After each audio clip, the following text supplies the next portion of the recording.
Hormuz കടലിടുക്കിനെ ചൊല്ലിയുള്ള തർക്കം ആഗോള യുദ്ധഭീതിയായി മാറുന്നു. അമേരിക്കൻ പ്രസിഡന്റ് ഡൊണാൾഡ് ട്രംപ് ഇറാന് നൽകിയ അന്ത്യശാസനം ലോകത്തെ മുൾമുനയിൽ നിർത്തിയിരിക്കുകയാണ്. അടുത്ത 48 മണിക്കൂറിനുള്ളിൽ ഹോർമുസ് കടലിടുക്ക് തുറന്നില്ലെങ്കിൽ ഇറാനെ നരകതുല്യമാക്കുമെന്നാണ് ട്രംപിന്റെ പുതിയ ഭീഷണി. പശ്ചിമേഷ്യയിൽ യുദ്ധമേഘങ്ങൾ കനക്കുന്ന പശ്ചാത്തലത്തിൽ വൈറ്റ് ഹൌസിൽ നടത്തിയ അടിയന്തര വാർത്താ സമ്മേളനത്തിലാണ് ട്രംപ് തന്റെ നിലപാട് വ്യക്തമാക്കിയത്. ഇറാനുമായി ഉടൻ തന്നെ ഒരു പുതിയ കരാറിൽ ഒപ്പുവെക്കണമെന്നും അല്ലാത്തപക്ഷം പ്രത്യാഘാതങ്ങൾ ഗുരുതരമായിരിക്കുമെന്നും അദ്ദേഹം മുന്നറിയിപ്പ് നൽകി. ഒരു കരാർ ഉണ്ടാക്കാനും ഹോർമുസ് കടലിടുക്ക് തുറക്കാനുമായി ഞാൻ ഇറാന് 10 ദിവസത്തെ സമയമാണ് അനുവദിച്ചത്. എന്നാൽ സമയം അതിക്രമിച്ചിരിക്കുന്നു. ഇനി വെറും 48 മണിക്കൂർ മാത്രമാണ് ബാക്കിയുള്ളത്. അതിനുള്ളിൽ തീരുമാനമായില്ലെങ്കിൽ ഇറാനെ നരകതുല്യമാക്കേണ്ടി വരും, ട്രംപ് പറഞ്ഞു. വാക്കുകൾ കൊണ്ട് മാത്രമല്ല, പ്രവൃത്തി കൊണ്ടും മേഖല അസ്ഥിരമാക്കിയിരിക്കുകയാണ്. ഇറാനിലെ ആണവ നിലയങ്ങൾ, പെട്രോ കെമിക്കൽ ഹബ്ബുകൾ, ട്രേഡ് ടെർമിനലുകൾ, സിമന്റ് ഫാക്ടറികൾ എന്നിവ ലക്ഷ്യമിട്ട US ഇസ്രായേൽ സഖ്യം സംയുക്ത ആക്രമണങ്ങൾ നടത്തിയതായി ഇറാനിയൻ മാധ്യമങ്ങൾ റിപ്പോർട്ട് ചെയ്തു. ഈ ആക്രമണങ്ങൾ വലിയ നാശനഷ്ടങ്ങൾ ഉണ്ടാക്കിയതായാണ് വിവരം. ഇറാനും ഒട്ടും വിട്ടുകൊടുക്കുന്ന മട്ടിലല്ല. അമേരിക്കയുടെ അത്യാധുനിക MQ-1 ഡ്രോൺ ഇസ്ഫഹാൻ മേഖലയിൽ വെച്ച് തങ്ങൾ വെടിവെച്ചിട്ടതായി ഇറാനിയൻ റവല്യൂഷണറി ഗാർഡ്സ് പ്രഖ്യാപിച്ചു. ഇതിനു പുറമെ 2 US വിമാനങ്ങൾ തകർത്തതായും ഇറാൻ അവകാശപ്പെട്ടു. ഇറാന്റെ അവകാശവാദങ്ങൾ പൂർണ്ണമായും തള്ളിക്കളയാൻ അമേരിക്കയ്ക്ക് സാധിച്ചിട്ടില്ല. F-15E സ്ട്രൈക്ക് ഈഗിൾ എന്ന കരുത്തുറ്റ യുദ്ധവിമാനം തകർന്നതായി പെന്റഗൺ സ്ഥിരീകരിച്ചു. ദക്ഷിണ ഇറാനിൽ വെച്ചാണ് ഇസ്ലാമിക് റവല്യൂഷണറി ഗാർഡ്സ് കോർപ്പസ് ഈ വിമാനം വീഴ്ത്തിയത്. ഇത് അമേരിക്കയുടെ പ്രതിരോധ മേഖലയ്ക്ക് വലിയ തിരിച്ചടിയാണ്. തകർന്നു വീണ F-15E വിമാനത്തിലെ പൈലറ്റ് ഇറാന്റെ പിടിയിലായെന്ന വാർത്തകൾ സ്ഥിതിഗതികൾ കൂടുതൽ സങ്കീർണമാക്കി. വിമാനത്തിൽ നിന്നും പാരച്യൂട്ട് വഴി ഇജക്ട് ചെയ്ത പൈലറ്റ് ഇറാൻ മണ്ണിലാണ് ലാൻഡ് ചെയ്തതെന്നും അദ്ദേഹത്തെ തടവിലാക്കിയെന്നും തസ്നീം ന്യൂസ് ഏജൻസി റിപ്പോർട്ട് ചെയ്തു. പൈലറ്റിനെ മോചിപ്പിക്കാനുള്ള നയതന്ത്ര നീക്കങ്ങൾ ഒരു വശത്ത് നടക്കുമ്പോഴും ട്രംപിന്റെ പ്രസ്താവനകൾ സമാധാന ചർച്ചകളെ പിന്നോട്ടടിക്കുകയാണ്. യുദ്ധ തടവുകാരനായി അമേരിക്കൻ പൈലറ്റ് മാറുന്നത് വൈറ്റ് ഹൌസിനെ സംബന്ധിച്ചിടത്തോളം വലിയ രാഷ്ട്രീയ സമ്മർദ്ദത്തിന് കാരണമായിട്ടുണ്ട്. ലോകത്തെ എണ്ണ വ്യാപാരത്തിന്റെ സിരയായ ഹോർമുസ് കടലിടുക്ക് അടച്ചുപൂട്ടുന്നത് ആഗോള സാമ്പത്തിക വ്യവസ്ഥയെ തകർക്കും.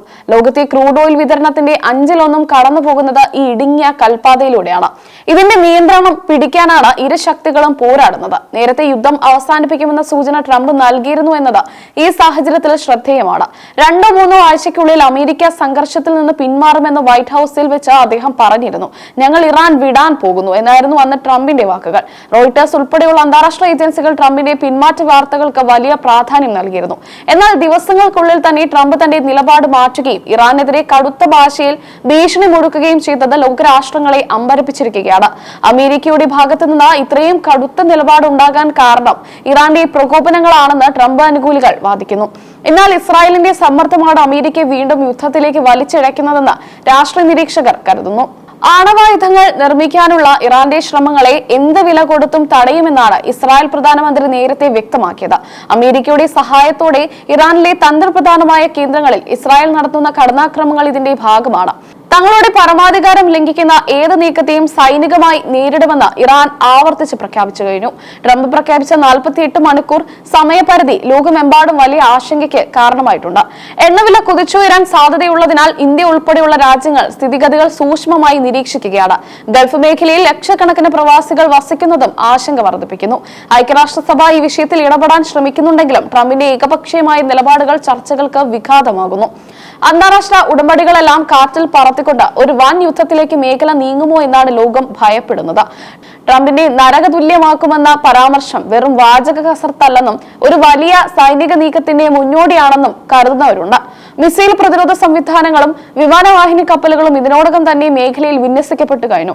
ഇറാൻ സൈന്യം തങ്ങളുടെ മിസൈൽ ശേഖരം ഹോർമുസ് തീരത്തേക്ക് മാറ്റിയതായി ഉപഗ്രഹ ചിത്രങ്ങൾ സൂചിപ്പിക്കുന്നു. അമേരിക്കൻ നാവികസേനയെ നേരിടാൻ ഇറാൻ ചാവേർ ബോട്ടുകളും അത്യാധുനിക ഡ്രോണുകളും സജ്ജമാക്കിയിട്ടുണ്ടെന്നാണ് റിപ്പോർട്ടുകൾ. ഇനി മണിക്കൂറുകൾ മാത്രമാണ് ബാക്കിയുള്ളത്.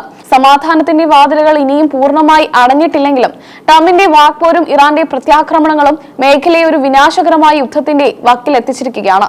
48 മണിക്കൂർ കഴിയുമ്പോൾ പശ്ചിമേഷ്യയുടെ ഭൂപടം എങ്ങനെയാകുമെന്ന് ആർക്കും പ്രവചിക്കാനാകില്ല. ഈ സംഘർഷം ആഗോള ക്രമത്തെ തന്നെ മാറ്റിമറിച്ചേക്കാം. സാമ്പത്തിക മാന്ദ്യത്തിലേക്കും ഊർജ്ജ പ്രതിസന്ധിയിലേക്കും ലോകം കൂപ്പുകുത്താനുള്ള സാധ്യത വളരെ കൂടുതലാണ്. ട്രംപിന്റെ ഭീഷണി യാഥാർത്ഥ്യമാകുമോ അതോ നയതന്ത്ര ഇടപെടലുകൾ വിജയിക്കുമോ എന്നത് വരും മണിക്കൂറുകളിൽ വ്യക്തമാകും.